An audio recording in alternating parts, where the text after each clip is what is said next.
Welcome back to ESBR Boxing's YouTube channel. Delighted to be joined by Jason Moloney, who challenges, or not challenges, he's fighting for the vacant WBO World Bantamweight title against Vincent Astrolabio. Hope I've said that right, Jason. In a couple of weeks' time. Jason, appreciate you giving me some of your time a couple of weeks out from what I imagine is a very big fight for you. First question is, how are you? Not just how is camp? How have you been generally the last few weeks? Yeah, going great, mate. It's good to speak to you again. And yeah, I'm the best I've ever been physically and mentally, and yeah, just super excited to fight for the world title and to achieve my dream on May 13. And it's a moment that I've obviously been working for and waiting for my whole life. And yeah, I can't wait to get in there and get the job done and finally be crowned champion of the world. Yeah, Yeah, it's going to be a very special night. yeah, really, really exciting. You're obviously you're 32 years old now. You've been pro a while. It feels like I watched your fights on the two Kambosos Haney undercards. Really good performances from you. Would you do you think you're at your peak now? Is this the best you've been at the moment? Yeah, absolutely. And I know, I guess in boxing, 32, you're getting on a bit, but I still feel 25 inside. My body's great. I look after myself really well. Inside and outside of camp, I'm a true professional that dedicates himself to the sport properly. So yeah, I feel like I'm at my absolute peak. Right now, coming off two good performances that you said, on the Haney Cambosis shows, but I've just dedicated my whole life to this sport, and no one wants to take losses in their career, but my loss to Rodriguez and my loss to Inoue, they really helped me improve as a fighter, and even my wins. I learn a lot from my wins too. I never become complacent and just go, yeah, I won that fight. I look back at even my last fight and go, yep, I could have done this better, I could have done that better, and I get back in the gym and I work extremely hard to make sure that I'm constantly improving. And I feel like right now I'm a much more complete fighter than I've ever been. And my confidence is the best it's ever been. I really believe that this is my time. And with the Nui vacating, he's really opened up the door to the division and left the bantamweight division wide open. And it's ready for me to come through and to claim myself as the new king. And that all starts on May 13. I've got to beat Astrolabio impressively and become world champion, and then start my reign and start to achieve the big goals that I've set myself to achieve in this sport. Yeah, really, really, really exciting times. Obviously, kind of a big fight for you. You touched on Inoue there. I do want to mention him. Obviously, we know he's moved up and he's going to be fighting at super bantamweight now. In a funny way, is it nice that he's gone from the division, just in the sense that that just obviously frees world title ups as well. At the moment, obviously, he was the undisputed champion, so when someone's undisputed champion, it means that certain guys like yourself are kind of waiting maybe longer than they should do to get a shot at the world title. Is it nice that kind of the titles are freed up now, and it's maybe easier to get world title shots than to get unification shots? Yeah, yeah, definitely. It's the one, like, as a competitive person, like, I wanted that rematch, and that's just the nature of a competitive person. He wants to get that one back off him. But when you've got one champion in the division, I mean, it's great. Everyone wants that undisputed champion and everything like that. And everyone doesn't like that there's four belts. But when you're sitting at number one in two of the organizations and you're thinking, I'm probably not going to get this fight with Inoue because I've already fought him and he's already beaten me. And then you're sitting back going, when's my opportunity going to come? It's quite frustrating. And I was sitting at the number one position in the WBC and the WBO. But yeah, as I said, like, I knew he'd already beat me, so I guess, have much to lure him in, and there's not that much appeal for the fight. So it felt like for me that it wasn't going to happen anytime soon. And yeah, I was wrapped when he moved up, because it just frees up the division and gives myself plenty more opportunities. And there's still some great fights in the division that I can look forward to. And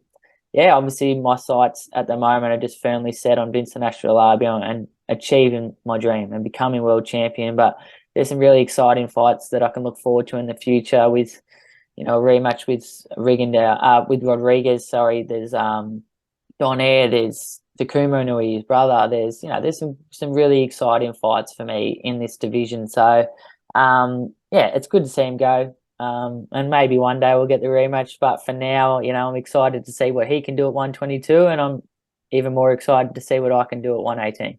Yeah, definitely. No, lots of exciting fights come up in the bantamweight division for sure. Just touching on your opponent, Vincent Astrolabio, record of 18-3. Noticed kind of recently he's kind of he's stopping a lot of his opponents. Just kind of general thoughts on him as a fighter. I know he's lost to a couple of guys who don't have the best professional records. Is he someone you've come across before? Someone you know a lot about? Can you tell us much about him?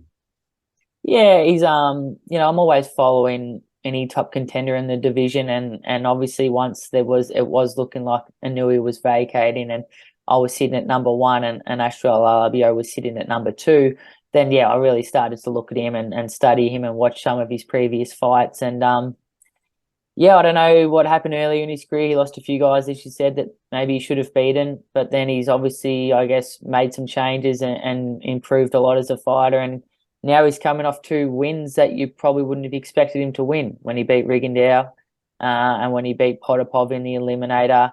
Perhaps on paper, fights he wasn't expected to win. But yeah, he's in good form. He's earned himself the opportunity to be on the other side of the ring of me and fight for a world title, and it's his first opportunity to become world champion, which that's any fighter's dream, is to become world champion. So he's going to be super hungry for the opportunity. But I don't think he's at my level. He hasn't fought the sort of fighters that I've fought. He hasn't been around and fought at the top level before, I don't think. And I think as a fighter overall, I'm a much better fighter, but he's dangerous. He's heavy-handed, and he presents a lot of risks, and that's why I've prepared 100%. I've left no stone unturned, and I've come over here to Las Vegas away from my family for 6 weeks, and I'm preparing like this is going to be the hardest fight of my life, and I'm ready for it. I don't think on May 13 anyone in the bantamweight division will be able to beat me, but I've got to go there and prove that and put on a spectacular performance, and finally, third time lucky, become champion of the world.